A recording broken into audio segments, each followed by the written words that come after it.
In this video, I'll be showing you how to get a beautiful restoration hardware finish on furniture just using paint. Be sure to check back at the blog to get a full list of the supplies you need, as well as more detailed information.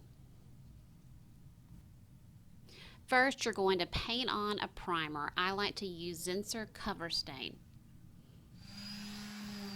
When the primer has dried, sand the surface lightly.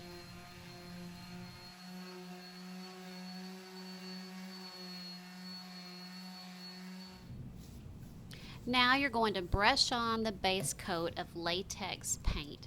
Here I'm using Sherwin-Williams Hop Sack. Be sure to brush it in the direction of the grain.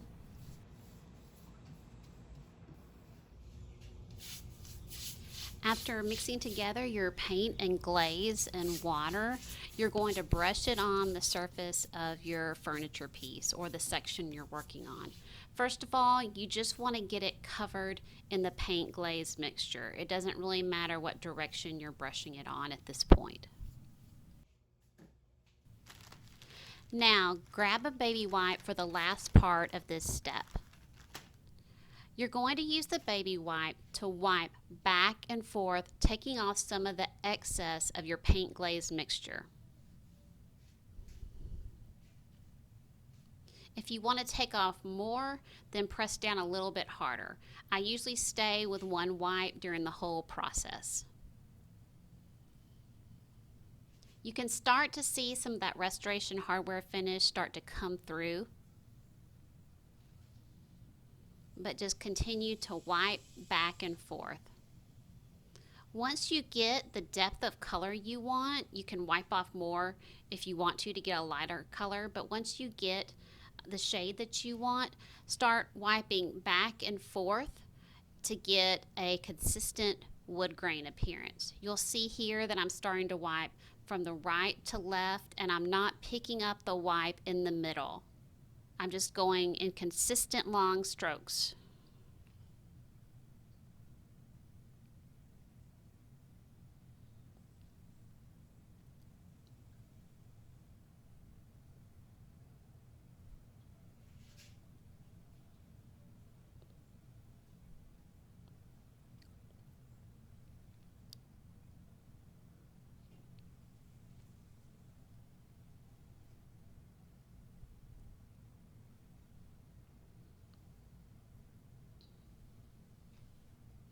So a piece of the baby wipe got in the glaze paint mixture, and I just pulled it out and then went back and forth again. And here's to show you, if you mess up an area, it's no big deal. You just use your wipe and go over it and it'll fix it. This is really hard to mess up. Just keep going back and forth.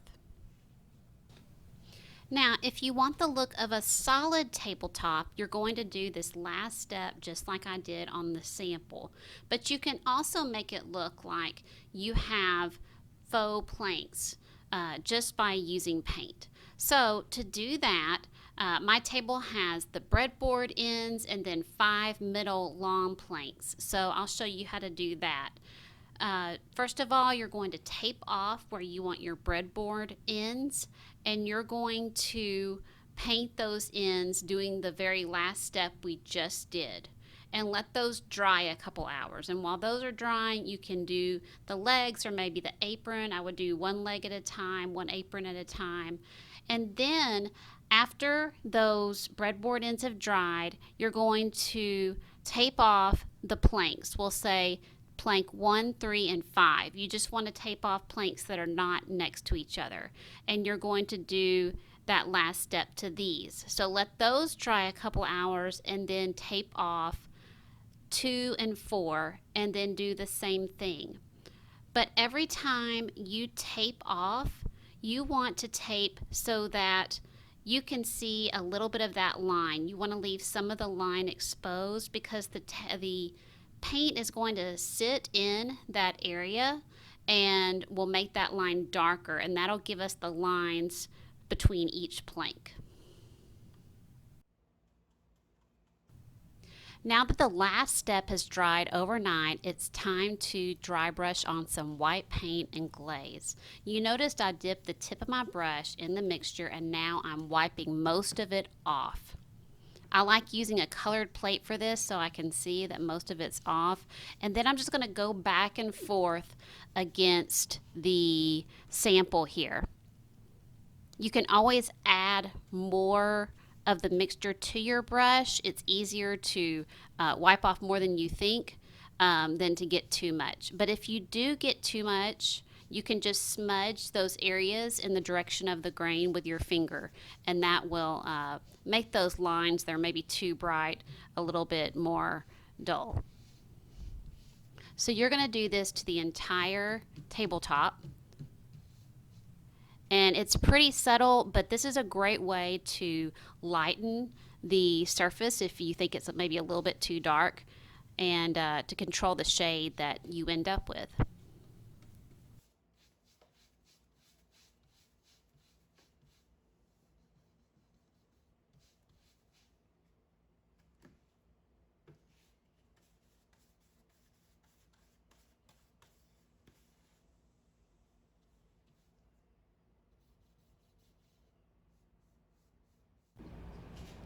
Last, brush on a clear coat with a foam brush. I like to use Verithane's water-based polyurethane. Put on a couple coats of clear coat and then you're done.